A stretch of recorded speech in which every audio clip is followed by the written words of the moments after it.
Hi friends, welcome back to my channel. మనం present అయితే Visakhapatnam RTC bus stand బయట అయితే ఉన్నాము. మన ఆంధ్ర పల్లెవెలుగు బస్ సిరీస్లో ఈరోజు మనం విశాఖపట్నం నుంచి విజయనగరం వరకు అయితే జర్నీ చేయబోతున్నాము.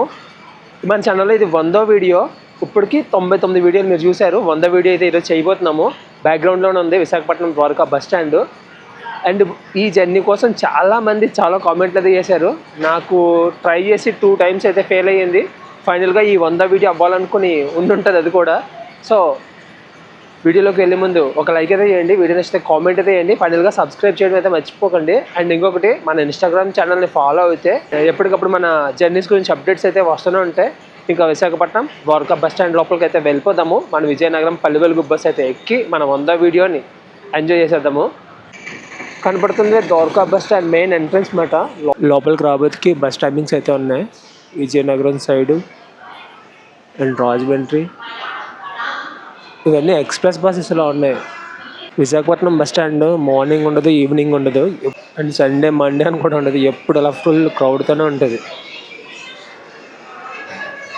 మనకి విజయనగరం నాన్ స్టాప్ అయితే 3-4 మీద అవుతాయంట. అండ్ పల్లెవెలుగు అయితే ప్లాట్ఫామ్ నెంబర్ 20 మీద అయితే అవుతాయంట. ఇలా లోపలికి వచ్చాము. రెడీగా ఉంది బస్ అయితే విశాఖపట్నం విజయనగరం. బస్ నెంబర్ చూసుకుంటే AP 35Z0096. Front cabin seat ఉంది. ఫ్రంట్ మిర్రర్లోంచి కవర్ చేద్దామంటే మొత్తం మట్టి పడేసి అయితే ఉంది. ఈ మిర్రర్ని ఎక్కువ యూజ్ చేయరు కదా, సో మట్టిగా అయితే ఉంది. టైం అయితే 7:45 అయింది. 7:45కి విజయనగరం వెళ్ళి బస్ అయితే విశాఖపట్నం నుంచి అయితే స్టార్ట్ అయింది. ముందు కూడా ఎస్కోటా బస్ అయితే వెళ్తుంది. Early morning Visakhapatnam bus stand నుంచి ఎస్కోటా బస్సెస్ అయితే చాలా ఖాళీగా వెళ్తాయి. ఒకరు ఇద్దరితో అయితే వెళ్ళిపోతాయి. ఈ విశాఖపట్నం బస్ స్టాండ్ నుంచి మనం చాలా జర్నీస్ అయితే చేసాము. మన ఆంధ్ర పల్లెవెలుగు బస్ సిరీస్లో అరకు వెళ్ళాము, శ్రీకాకుళం వెళ్ళాము. చూడకపోతే ఒకసారి చెక్ చేయండి, ఐకార్డ్స్లో అయితే ఉంటుంది. స్టార్టింగే ఒక అండర్ పాస్ కింద నుంచి అయితే వెళ్తున్నాం మనం. టికెట్ అయితే తీసుకున్నాము. విశాఖపట్నం నుంచి విజయనగరం వరకు మొత్తం 52 కిలోమీటర్లు అంట. 70 రూపాయలు అయితే ఛార్జ్ చేశారు. విశాఖపట్నం ఆర్టీసీ కాంప్లెక్స్ నుంచి బయటకు వచ్చిన తర్వాత మనం వెళ్ళేది Maddilapalem bus stand. Maximum complex నుంచి బయలుదేరి ఏ బస్ అయినా సరే మద్దిలపాలెం బస్ స్టాండ్కి రావాలి, వచ్చి అక్కడ ఆగాలి, అక్కడి నుంచి వెళ్ళాలి.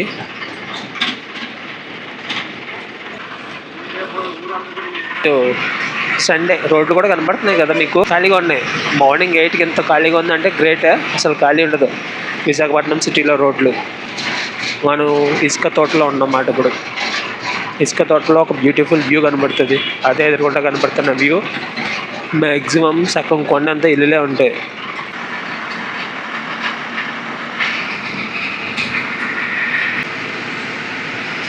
ఎర్లీ మార్నింగ్ వైజాగ్ సిటీలో నెక్స్ట్ లెవెల్ అయితే ఉంటుంది. ఎర్లీ మార్నింగ్ అనే కానీ ఎప్పుడు వచ్చినా సరే ఆ బ్యూటీని మనకి ఇస్తూనే ఉంటుంది. చాలామందికి డ్రీమ్ సిటీ ఈ విశాఖపట్నం. లైఫ్లో ఒక్కసారైనా విజిట్ చేయాలని అనుకుంటారు. అంత బ్యూటీ ఉంది మన విశాఖపట్నంలోనే. ఇప్పుడు మనం వెళ్ళే రూట్లో వైజాగ్ జూ ఉంటుంది, and Kambalakonda wild life sanctuary ఉంటుంది, అండ్ స్టేడియం, విశాఖపట్నం స్టేడియం కూడా ఈ రూట్లోనే ఉంటుంది. మన ముందు మద్దిలపాలెం తగరప వలస 222R బస్ అయితే వెళ్తుంది. దానికి ముందు పాత Gajuwaka and Vizianagaram 411V. Signals traffic ఇలాగే ఉంటుంది విశాఖపట్నంలో.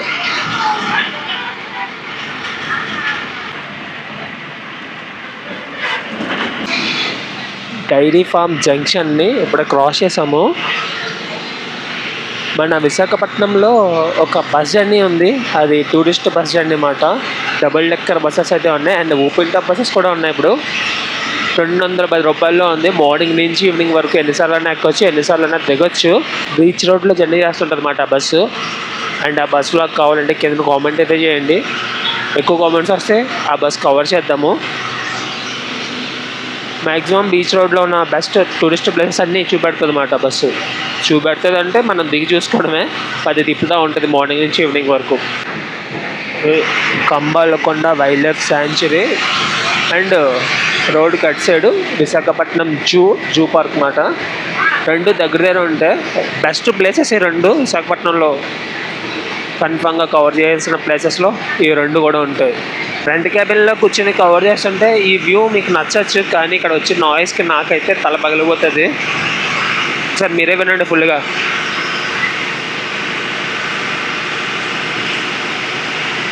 ఇది మాట నాయిస్ ఇక్కడ.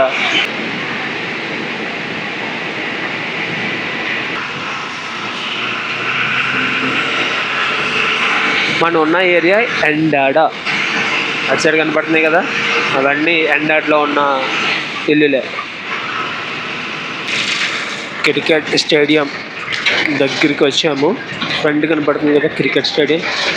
అండ్ చాలామంది క్రికెటర్స్ ఉన్నారు, local cricketers.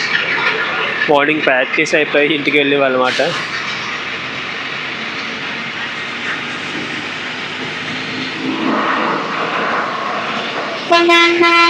ACA BDC international cricket stadium.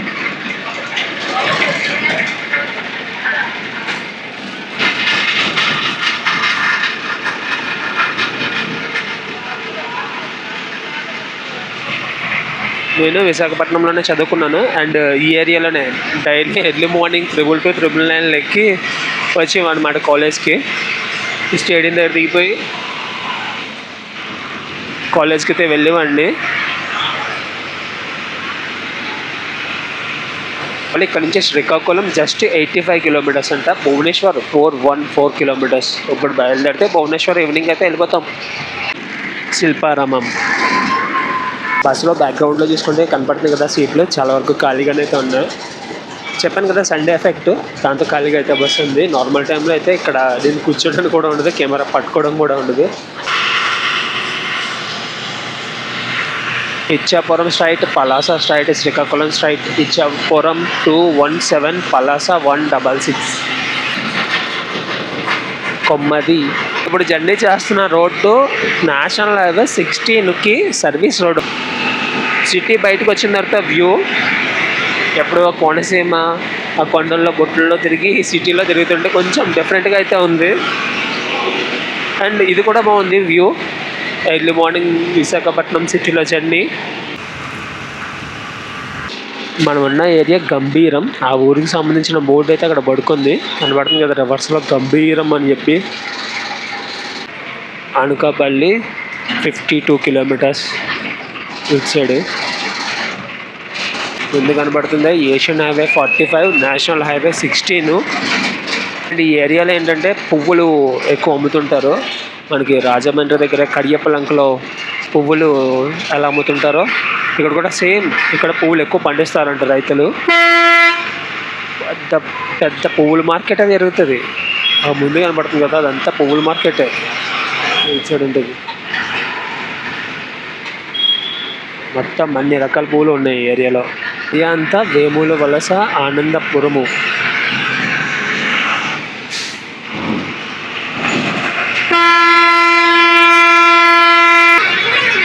National highway 16కి అయితే వచ్చేసాము. ఈ రోడ్డు మామూలుగా ఉండదు. నేషనల్ హైవే 16 అయితే నా ఫేవరెట్ హైవేస్లో ఇది ఒకటి. నేషనల్ హైవే 16 విశాఖపట్నం నుంచి శ్రీకాకుళం వరకు చాలా ఖాళీగా ఉంటుంది రోడ్డు. ప్రజెంట్ కొంచెం హడావడిగా ఉంది, కానీ ఎప్పుడు ఖాళీగా ఉంటుంది. డైరెక్ట్ ఈ రోడ్డు పట్టుకొని వెళ్ళిపోతే మనం శ్రీకాకుళం అయితే వెళ్ళిపోతాము. నేషనల్ హైవే 16లో మన బస్సు వెళ్ళే స్పీడ్ అయితే 50+ అయితే వెళ్తుంది. ఇంకొక 26 కిలోమీటర్ల డిస్టెన్స్ అయితే ఉంది. 32 నిమిషాల్లో అయితే వెళ్ళిపోతామంట. 16 నుంచి డైవర్షన్ తీసుకొని సర్వీస్ రోడ్లోకి అయితే వచ్చాము. ఈ ఊరు పెద్దిపాలెం. ఏపీఎస్ఆర్టీసీ లెక్కల ప్రకారం మనం 9:20కి విజయనగరం బస్ స్టాండ్కి అయితే వెళ్ళాలి. అండ్ గూగుల్ మ్యాప్ ఇప్పుడే చూసారు కదా మీరు, 9:06కి అయితే వెళ్ళిపోతామని చూపెడుతుంది. కానీ గూగుల్ మ్యాప్ని నమ్మకూడదు, అండ్ ఏపీఎస్ఆర్టీసీ టైమింగ్స్ని కూడా నమ్మకూడదు. ఇది పల్లె వెలుగు బస్సు, ఎక్కడికి ఎక్కడ ఆగుతా ఎక్కించుకుంటా వెళ్తాం కాబట్టి టైం అయితే పడుతుంది. ఖాళీ రోడ్లు. స్ట్రైట్గా వెళ్తే రణస్థలం అనే ఊరు అయితే వెళ్తాము. తాళ్ళ వలస.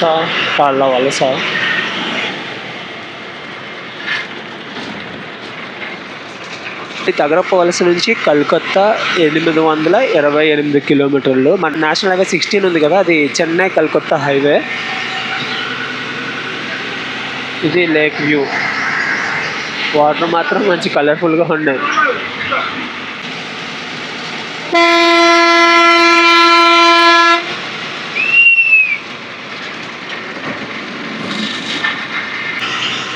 ఈ కనబడుతున్న ఊరంతా తగ్గరపు వలస. మ్యాక్సిమం ఈ జర్నీలో ఇంకా మీరు చూడబోయే ఊర్లు అన్నీ వలసతోనే లింక్ అయి ఉంటాయి. తగ్గరపు వలసలో ఎల్లమ్మ శెట్టి అమ్మవారి దేవాలయం ఫేమస్ అంట. విజయదుర్గ మల్లేశ్వర స్వామి వారి దేవాలయం. ఈ రివర్ని అయితే క్రాస్ చేస్తున్నాము ఇప్పుడు. ఈ రివర్కి పేరు అనేది మనకేం తెలియదు.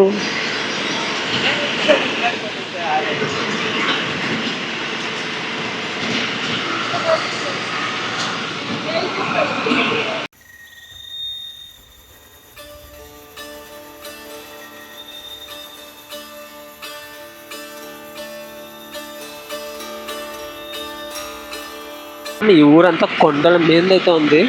కొండలు కాదు, కొండ మీద ఉంది. కనబడుతున్నాయి హౌసెస్ అన్నీ.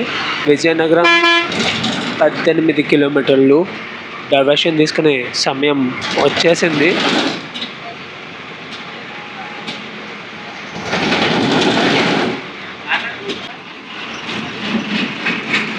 లోపల కనబడుతున్నారా జనాలు? ఫిషింగ్ అయితే చేస్తున్నారు.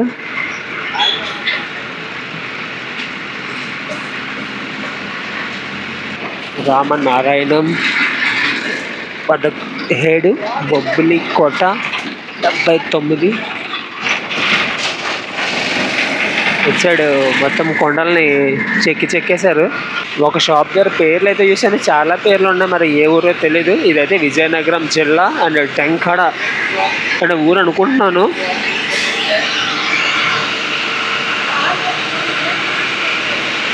ఈ ఏరియాలో నేను జర్నీ చేయడం ఇదే ఫస్ట్ టైము. నేషనల్ హైవే 16 అక్కడ డైవర్షన్ తీసుకున్న దగ్గర నుంచి శ్రీకాకుళం సైడ్ ఒక 3-4 సార్లు వెళ్ళినట్టు గుర్తు. మరి ఎలా ఉంటుందో ఇదంతా. మనం డైవర్షన్ తీసుకున్న తర్వాత ఇప్పుడు వెళ్తున్న రోడ్ అయితే నేషనల్ హైవే 26. నేషనల్ హైవే 16 నుంచి నేషనల్ హైవే 26లోకి అయితే వచ్చాము. ఈ రోడ్ ఇంకా ఖాళీగా ఉంది. చాలా అంటే చాలా ఖాళీగా ఉంది.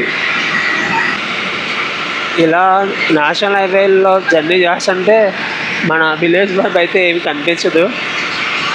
హైవేస్ పక్కన విలేజెస్ ఉంటాయి కానీ అవి కొంచెం డిఫరెంట్గా అయితే ఉంటాయి. ఇంటీరియర్లో విలేజెస్ ఉంటాయి, అవి వేరే వైబ్ ఉంటుంది అన్నమాట. రోడ్డు పక్కన చిన్న చిన్న విలేజెస్ కనిపించినా వాళ్ళు మ్యాక్సిమం ఈ హైవే పక్కన ఉంటారు కాబట్టి షాప్స్ అవి పెట్టుకుంటారు. అదే ఇంటీరియర్లో ఉన్న వాళ్ళు అయితే వ్యవసాయం ఇంకా అక్కడ పనులు అయితే చేసుకుంటారు. సో వైబ్ డిఫరెంట్ ఉండడానికి రీజన్ అదే అనుకుంటున్నాను నేను. అవునా కదా? కామెంట్ అయితే చేయండి.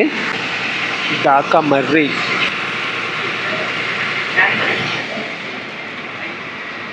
ఈ మధ్యలో ఈ బస్సెస్ ఎక్కే వాళ్ళు అయితే చాలా తక్కువ మంది అయితే ఉన్నారు.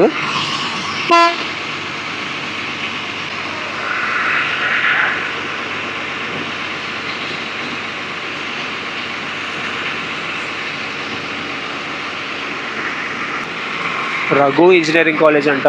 దాన్ని ఇప్పుడే క్రాస్ చేసుకొని వచ్చాము. మీకు కనిపించి ఉండొచ్చు ఈ 5 సెకండ్స్ ముందు పెద్ద బిల్డింగ్ రోడ్డు పక్కన. అదే పక్కన ఒక బస్ కనబడుతుందా? యాక్సిడెంట్ అయినట్టుంది. ఫ్రంట్ క్యాబిన్ మొత్తం పిప్ అయిపోయింది. సితారా ట్రావెల్స్ బస్ అది. Jonnada toll plaza.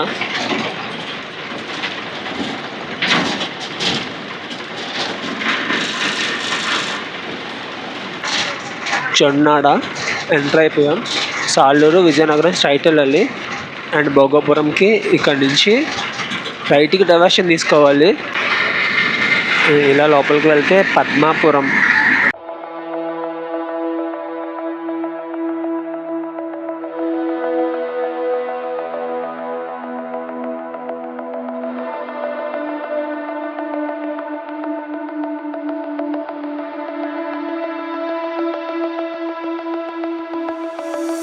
చింతవలస విజయనగరం.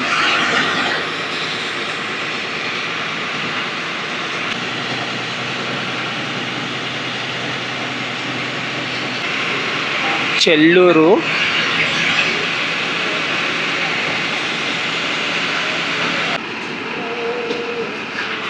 రేమ వేట గ్రామం. ఆ స్కూల్ ఉంటే స్కూల్ మీద చూసాను.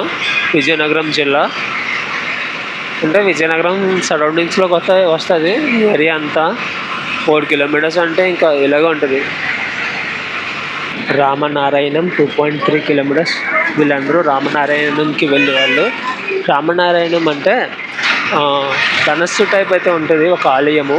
అండ్ విజయనగరం కోటకి 4 కిలోమీటర్లు, అంటే స్ట్రైట్గా వెళ్ళిపోవాలి. విజయనగరంలో ఫేమస్ విజయనగరం కోట కూడా. విద్యల నగరం, సుందరి నగరం, స్వచ్ఛ నగరం, ఇంకా చాలా పేర్లు అయితే ఉన్నాయి విజయనగరంకి.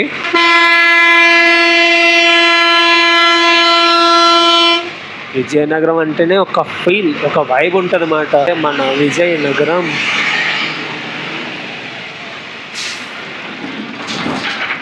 ఇదంతా విజయనగరం సిటీ.